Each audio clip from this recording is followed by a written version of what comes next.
To continue with our series of tips to successfully buying an investment property and doing the rehab remodel in an efficient, cost-effective manner, learning what you need is really paramount. It doesn't really make any difference what system you may need to fix or replace. It doesn't really make any difference in what you may need to rebuild. It's being able to know how to accurately estimate your cost. And to do that, I'm going to share with you some things that have been helpful for me over the past 15 years. So first of all, set up business accounts with vendors you're going to be doing business with that have those different systems that you may need to use. You might have an account, for example, with an HVAC supply house. I have accounts with a couple of different HVAC supply houses, so if one doesn't have what I need, the other one will. And I have it right there on my phone and my desktop, so that once I start looking at a property, I can know exactly what that kind of cost is going to run me. Many of the older houses that we bought needed the furnace or AC updated. So whether it's for plumbing or windows or carpentry, you'll be able to consistently and accurately project costs for any project if you have those accounts already set up.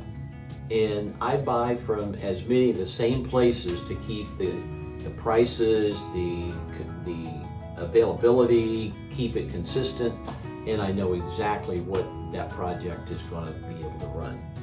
And then secondly, keep accurate records.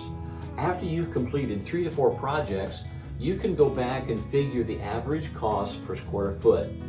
Now, that might sound like a small thing, but that really is huge. So if you know the average cost over the last 3 or 4, and you walk into a property, you'll have a pretty good idea then of the square footage. You should do your homework before you actually get there.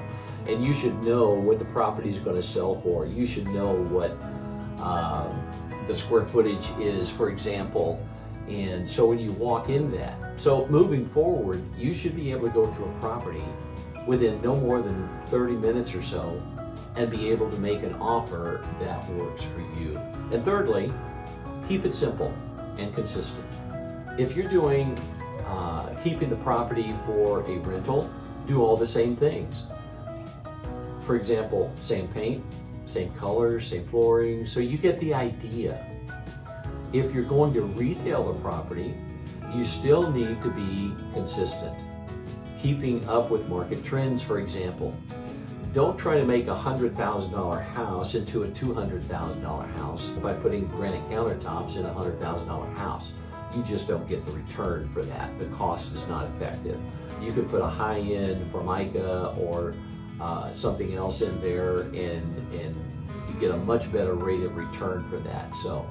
And then you need to know where the rental market meets the retail market. You don't want to buy a property for a rental that's primarily owner occupied, and you wouldn't want to flip that around either. You wouldn't want to buy a property to put it back on the market and retail it that's in a 90-95% rental neighborhood. It just generally does not work. Again, we're speaking generalities, and I know somebody's going to say, yeah, but it worked for me and I did this, but we're talking generalities and not specifics here. Usually in that kind of case, the rent values would be too high and you would not be able to get a good return for what you're doing. I hope these have been helpful for you.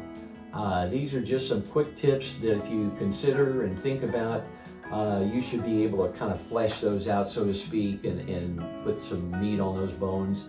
But if you have any questions or you'd like to contact us, you can contact us at our website at gpdrealestate.com, or you could give us a call here at the office at 816-490-7065.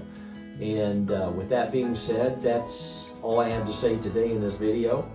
So in the words of Forrest Gump, that's all I have to say about that.